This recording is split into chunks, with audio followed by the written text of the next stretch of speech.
Hello friends, for today's video I wanted to go through a list of some adult fantasy works that I think are worth the really long page counts. This is sort of a partner to another video I did recently where I talked about some adult fantasy that's under 300 pages, and in that video there was one book in particular I mentioned that I talked about just having the tightest editing and pacing, and everything felt intentional and it felt like it had purpose and it didn't feel like there was a lot of fluff. And I mentioned in talking about that how oftentimes some of the longer fantasy works, we all kind of are thinking, okay, I like being fully immersed in this world, I like all of the details, I like that it's well fleshed out, but some of this doesn't really need to be here.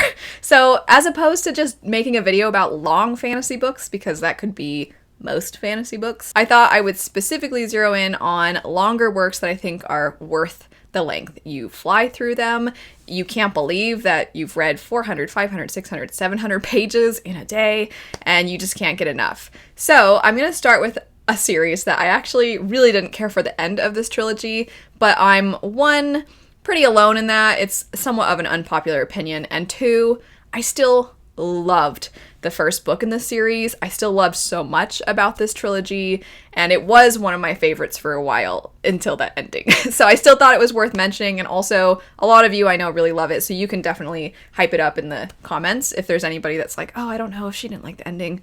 There's a lot of people that love the series, and that would be The Live Ship Traders by Robin Hobb. I couldn't believe how quickly I would get through these books, how much I didn't want to get through them very quickly because I just loved every single time I picked the book up. I was like, oh, I just like getting lost in Hobb's writing in this trilogy because it was so different from the Farseer trilogy, which I think those can be trimmed a little. But this one, I was like, oh, I want more. I want more. And the first book especially, I just thought was masterfully done. I thought the pacing was phenomenal, and there's not a ton that happens. There's really not a lot of plot pushing the book forward.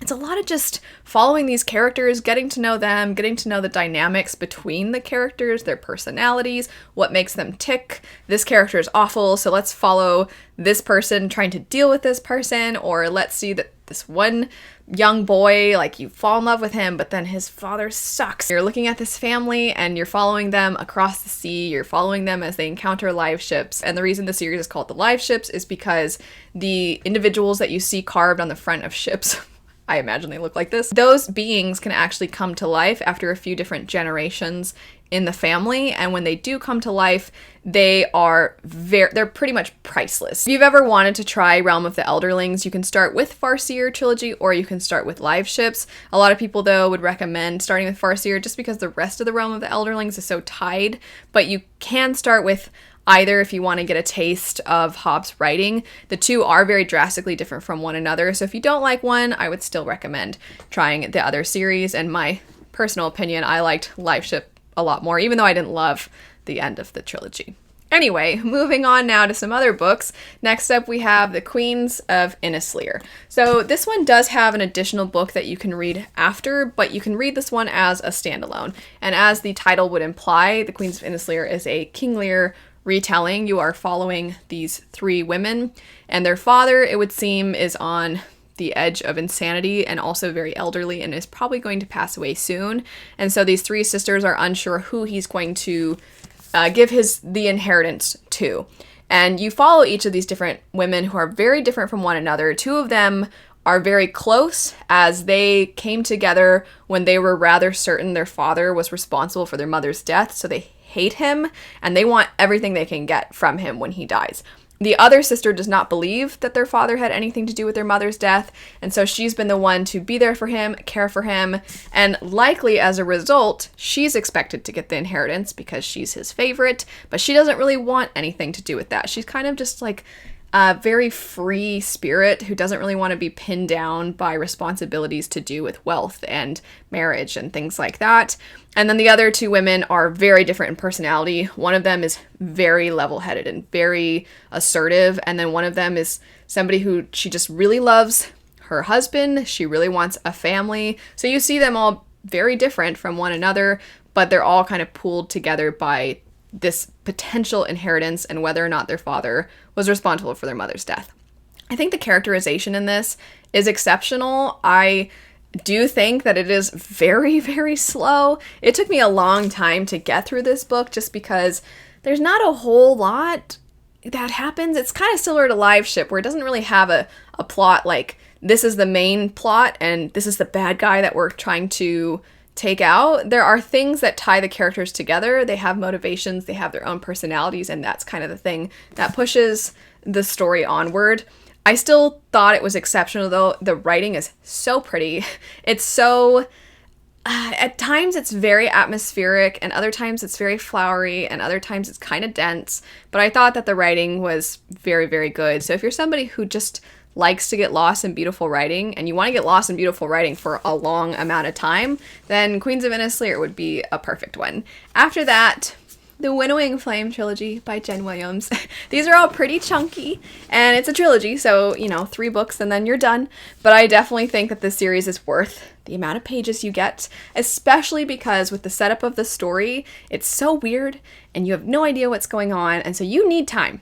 You need time to get acclimated to everything, to get to know the characters, to have an idea of what's going on in the world so that you can be confused alongside the characters, and then you can be excited when you start getting reveals. So the setup for the first book, you follow this society that clearly wars have come in the past. There are these reigns, these cycles of war. However, they don't really know who the enemies are from these previous wars, and most of mankind, their lifespans are too short, so they can't remember, they don't know, and there isn't a whole lot in the way of record keeping of what's transpired, but there's clearly something left behind. One of our characters is somewhat of an archaeologist, and she's trying to research the remnants of these wars so that she can help society prepare, because she's pretty sure that something's going to return eventually.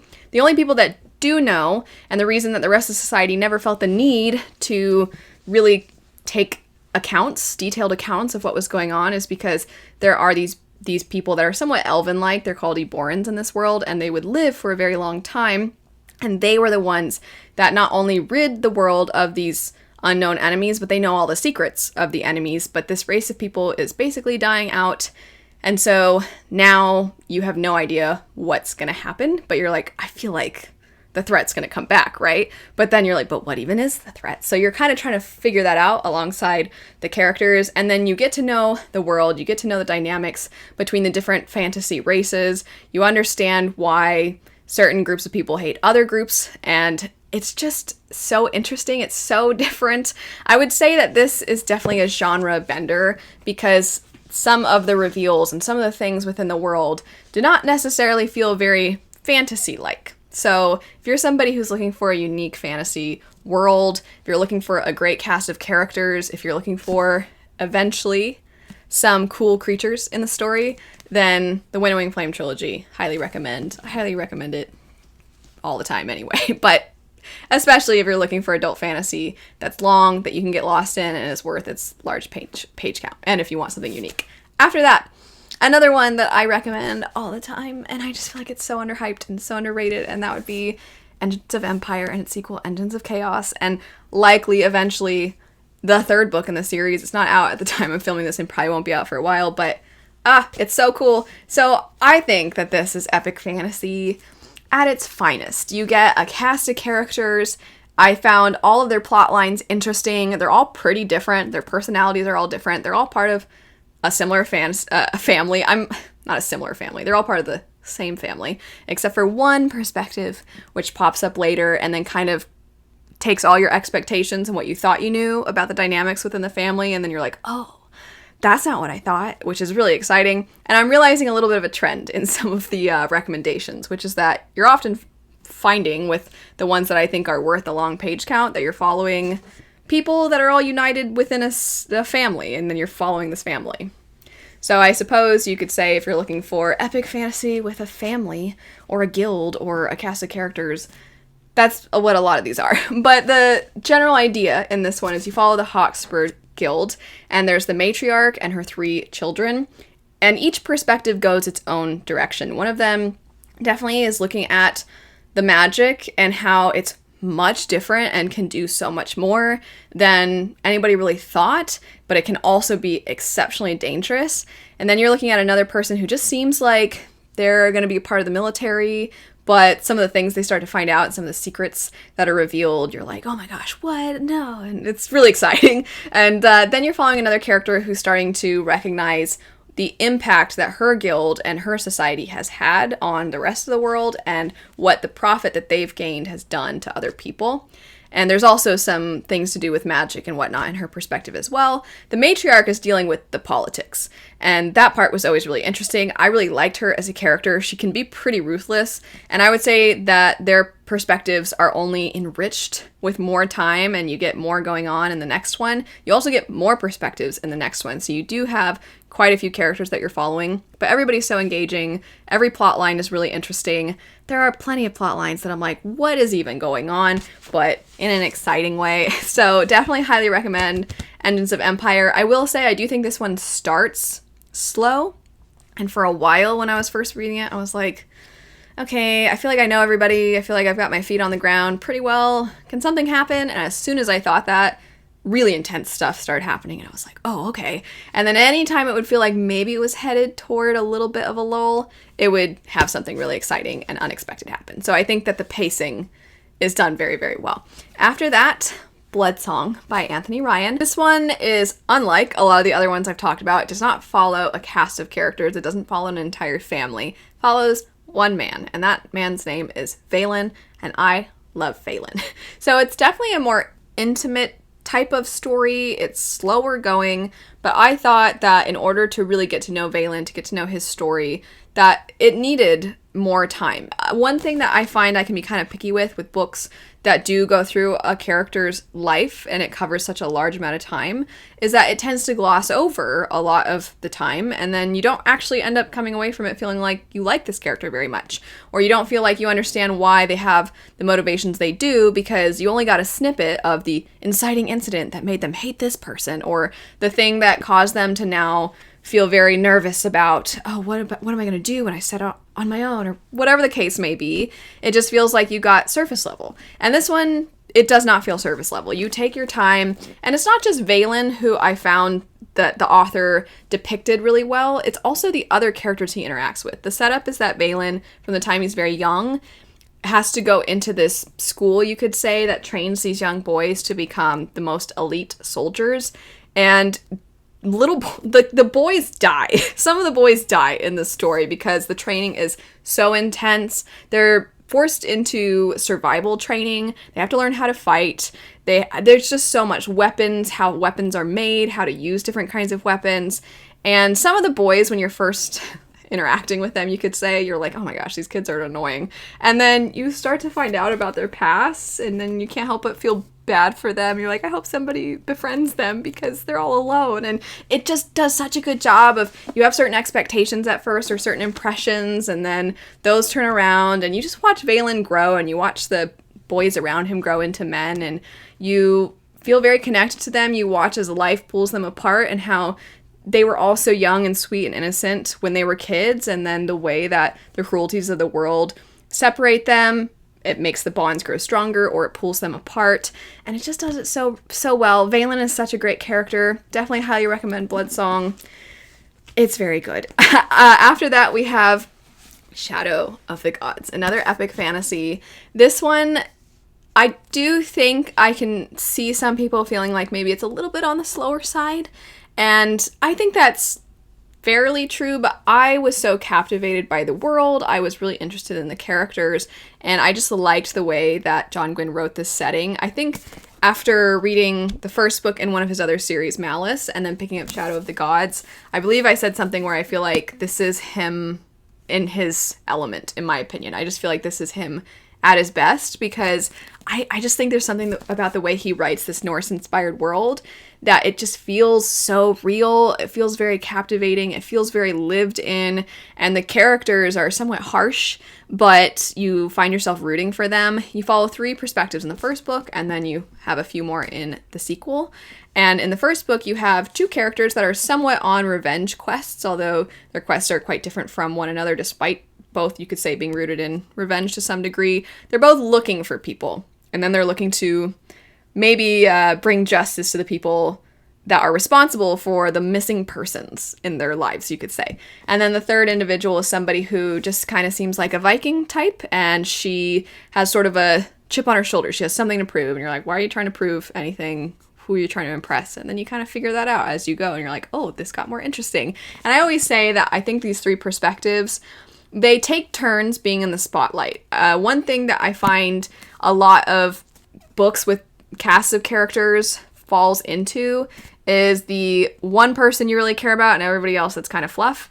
And I don't think that this series has that problem. I always, as soon as one character's plotline starts to be maybe a little less interesting, another person's plotline starts to become way more interesting. And they all take turns having great pacing. And the way it's all weaved, their individual pacing and the pacing overall, I think, was quite well done, which is why I think it earns its large page count.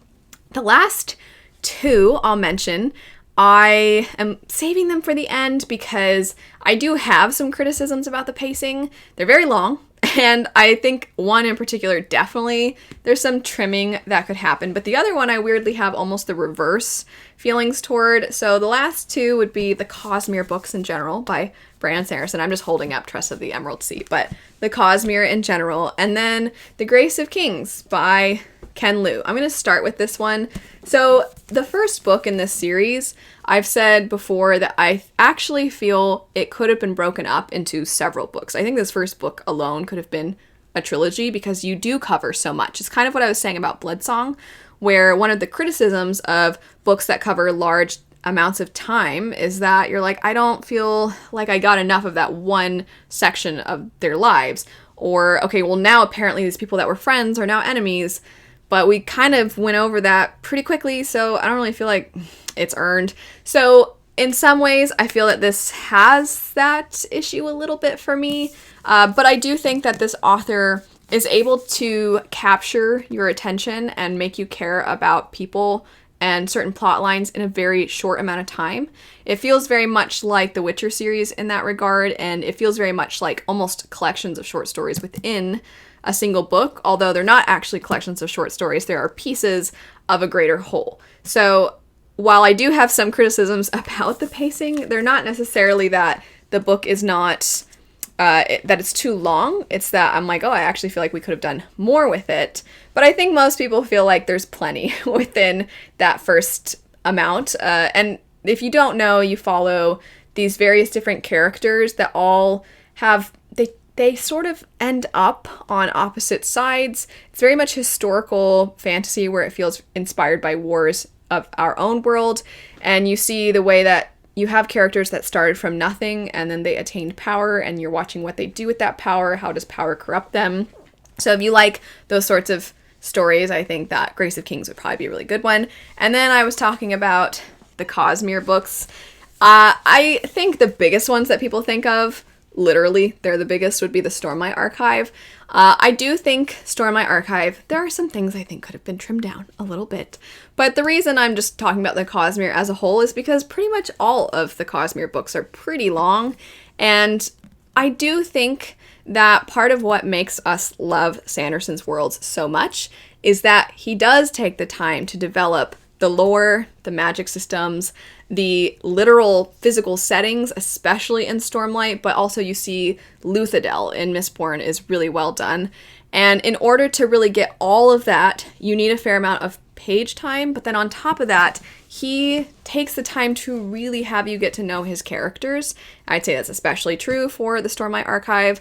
So I think it's worth the page count. I think that it is an endeavor. It is kind of intimidating to get into Stormlight especially, but I don't think there are too many other series I can think of where I feel so connected to the characters. I feel like I understand the characters, or if I don't like the characters, there's a reason for that too. And it's not just that they're not well written or anything like that. It's that they're so well written that they feel like real people, and that's what makes you fall in love with them or hate them or have some kind of feelings in between those two extremes. But that's it for some very long adult fantasy books that I think are worth their long page counts. Let me know what what books you would recommend for this list. What are some series themselves that can be really long, or individual books that are really long that you think are definitely totally worth it?